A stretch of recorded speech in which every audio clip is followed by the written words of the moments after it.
looking to learn something new this year? Last week, Irene and I talked to Lori Fazio from R.J. Julia's Booksellers about some books that are going to help expand your horizons. I guess you can call this Books on Tape. You know, we hear about New Year, New You and all of that, you know, kind of ad nauseum, but people really enjoy it and like it. So I picked a few things that I thought would be fun and interesting if you wanted to try something new or, you know, get started with something. So the first one, Stories Publishing came out with a great book called The Curious Compendium of Practical and Obscure Skills. Oh, wow. And it is literally 300 plus pages of just that. It's a fantastic oversized picture book with really great pictures and steps in it. You can learn how to dye your hair with herbs. You can make anti-fatigue essential oil drops. It tells you how to fix a bike chain or a flat tire, fix a window pane, et cetera, et cetera. There's cooking in there. There's outdoor things in there. There's all kinds of great stuff.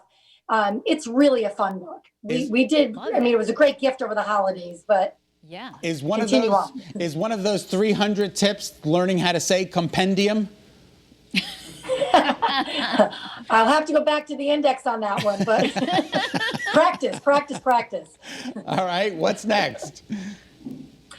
So this book called Wintering by Catherine May, it is a beautiful story of herself, really. She went through some difficult, painful times, and she came out of it, you know, with a better look on things. And how do you just, you know, dig down and really make the best of a bad situation? Because things happen, and, you know, you can either fold or you can find a way to get through. So it's her personal story, but it offers instructions on the transformative power of rest and retreat.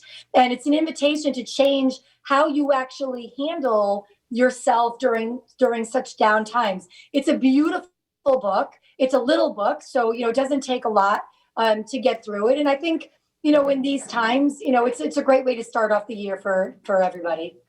Has Catherine May authored other books, Lori? She has. Okay. She has. And she's also been in Good Housekeeping, and, you know, she's done all kinds of practical things over her years. All right, excellent. I got that book from my mother-in-law. Oh, you did? Yeah, Wintering. Oh, that's so cool. Mm-hmm. Oh, good. Yeah.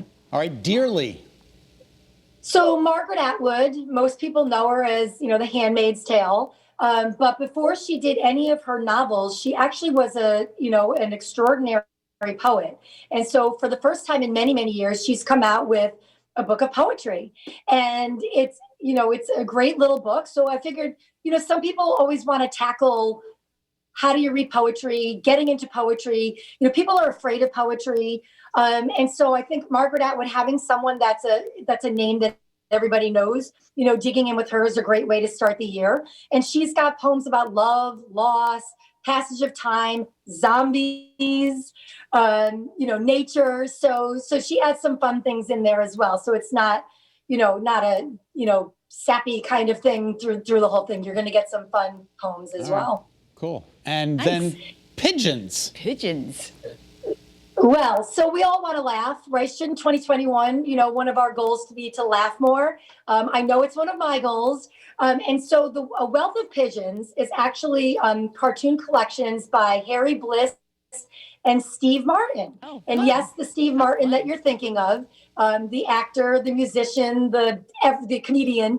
And so they actually got together and they did in this book. So I you know, it's kind of hard to describe, but they actually there's a cartoons, and then they put some words around them. And so I'll try and make you laugh without actually seeing it. But here's a picture. You could tell that there's an arrest being made, and it said, and there's some puzzles on the table, you know, which 2020 was a year of puzzles. Yep. So evidence suggests she was working on the puzzle, got up to make tea, husband enters and puts the last piece in.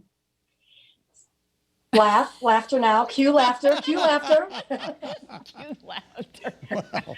And then there's another one where the sloths are just hanging, and one sloth says to the other, "I wish I had your energy." So it's just a number of books, and it has made us laugh over and over during the holiday season. So I think it's one of the books that you can take and laugh if you're trying to make make more laughter in your life. Well, thanks. Easier to read it as opposed to me, reading it, Yeah. over. Thanks, Lori. We appreciate it. Thank Happy you. New Year. Thank you. Happy New Year. See you soon. Oh my Thank gosh, you. I so love Steve awesome. Martin, no I know, matter so what he funny, does. right? So funny. All right, you're going to find these wonderful books and so many more at R.J. Julia Booksellers on Boston Post Road in Madison. They also have a location at Wesleyan right on Main Street in Middletown.